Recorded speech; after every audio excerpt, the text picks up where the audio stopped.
పూర్వపక్షము. నేను ఏదో చెప్పాలనుకున్న విషయం మర్చిపోయినా. సరిగా నాలుగవది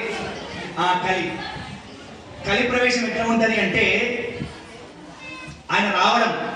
మనం చూడండి, నేను బయటికి మాట్లాడుతున్నా, ఇక్కడ కొంతమంది బయటికి కూడా మాట్లాడుతున్నారు, కానీ లోపల నేను ఎంత బయటికి మాట్లాడుతున్నా లోపల ఏమనిపిస్తుంది అంటే వీళ్ళందరూ మాట్లాడుతున్నారు చెప్పడం అవసరమా, పని చేద్దాము అనిపిస్తుంది. నా లోపల అది రన్ అవుతుంది. అందరూ వినే వాళ్ళకు కూడా ఏమనిపిస్తుంటుంది అంటే ఒక్కొక్కరికి ఆలోచన.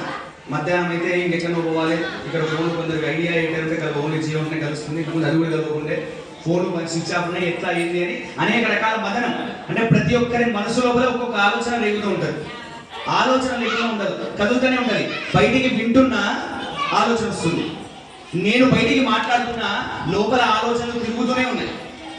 ఎందుకంటే తిరుగుతున్నాయి అంటే కలి ప్రభావం చేత.